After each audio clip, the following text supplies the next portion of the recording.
Hey guys, what's going on? Greenville Gear.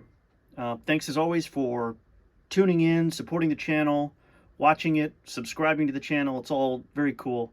I'm nearing 500 subscribers in just under 5 years, which I think is a record. I don't think anybody's gotten to 500 subscribers in 5 years, and so I'm proud of that. No, in all seriousness, it's actually pretty awesome. I started doing exactly what I'm doing right now, which is filming myself talking about sports cards, and I remember very vividly having 9 subscribers, and now it's 400 and something, which is pretty cool. So thanks for sharing and collecting with me, because collecting is fun, and it's fun for me to get to talk about it, and I hope it's fun for you to get to watch some videos about it. So here are the pickups for today that I want to show you that have come in over the last couple of months or so.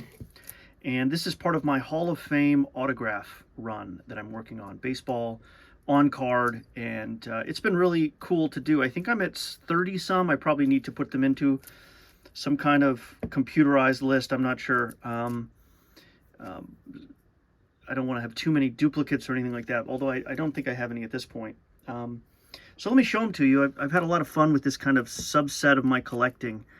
And if I see them at a good price and it's a card that I like and it's on card, then I get it. And so let me show you what I picked up. This first is Ted Simmons.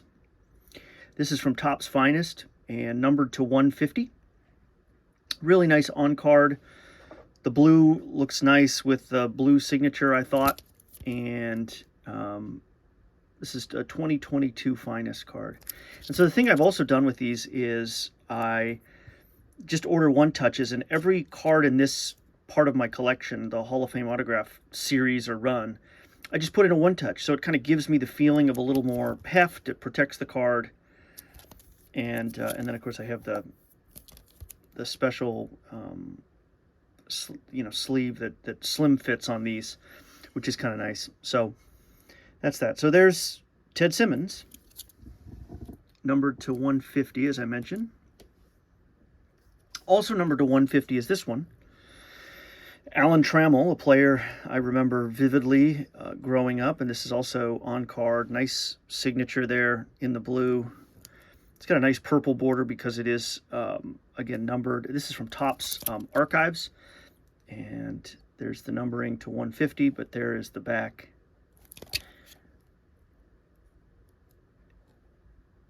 And I think it's just a lot of fun to pick these up. I have more fun buying them than buying a box and hoping for something like this. That's fun too, but I've just realized that my hobby funds are better emphasized and directed to doing something like this. And so I'm just picking them off one at a time. Up next, and I think I did have one from him, and so I did end up with a duplicate. He's a pretty attainable Hall of Fame autograph, but this is Dennis Eckersley, also somebody that I remember being so dominant in my youth. Now, of course, had this other act as a Red Sox announcer, but this is also numbered to 150. He's got a beautiful signature, lots of waves and curves, but there's Eck, you know, the absolute dominant closer for the A's during that golden era. So this is 2023 Topps Tribute, as you see here. Really nice, thick cardstock. And so it was part of the trick is, for me, and this is probably banal to some of you, but you got to get the right Ultra Pro to fit, right? So this is an Ultra Pro 75. The Trammell is an Ultra Pro 35, if you can see that number, because some of these cards are just thicker than others. So I tried to just keep a stockpile of the different thicknesses and so on the Ultra Pro, and it's worked out pretty well.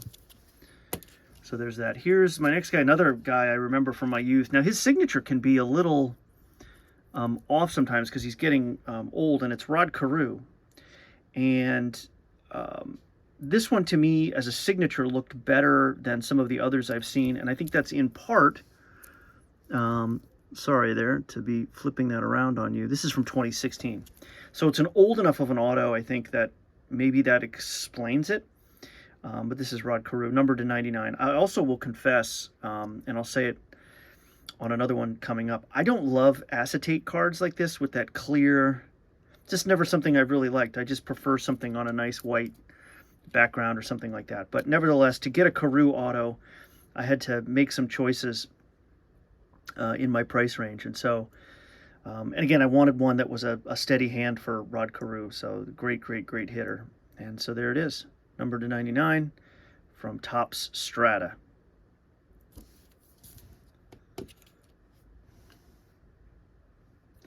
Up next are 2 cards from a set I really love, and it's an Upper Deck set.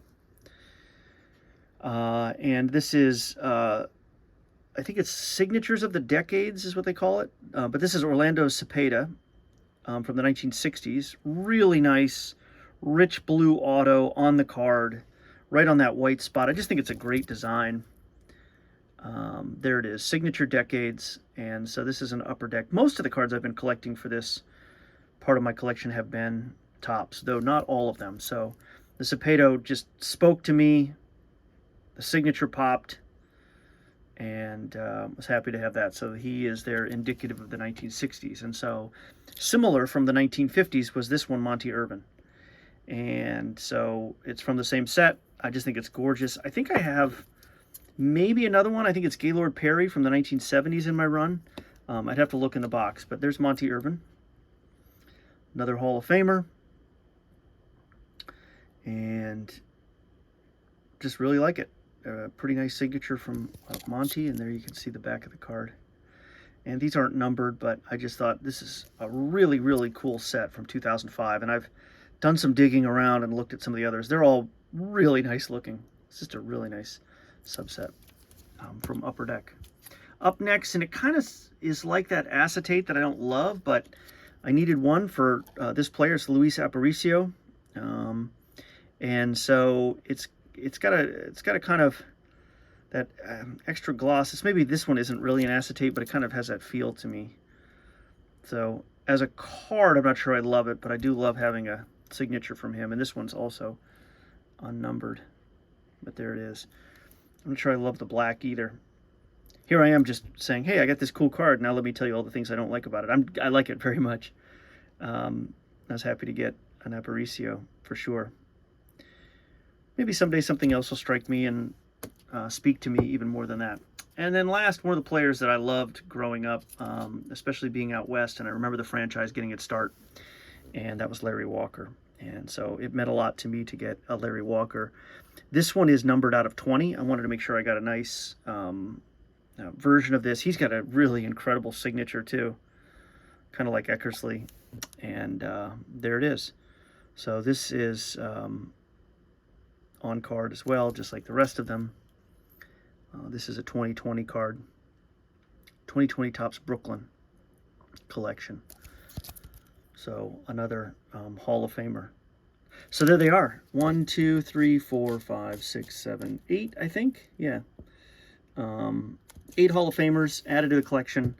Really fun. It's been a cool little side project, and now before I know it, like I said, I'm getting up into a few dozen, and it's just been a blast. I'm starting to think for this part of the collection that I might move to some of the PSA DNA certified ones in those slabs, because some of the players and some of the cards I want sort of exist in those ways. They weren't all signing for Topps or Upper Deck and so on. So if you have any tips about that, or other ways to kind of think about collecting on-card Hall of Fame autos that we know are authentic, let me know. That'd be fun to learn a little bit from all of you. So thanks for watching.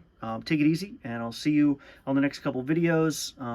Always got stuff coming up with Hall of Fame pickups from the 50s and the 60s, and working on that 1960 Topps set, and T206 collecting, and so on and so on. So thanks again. We'll see you in the next one. Bye.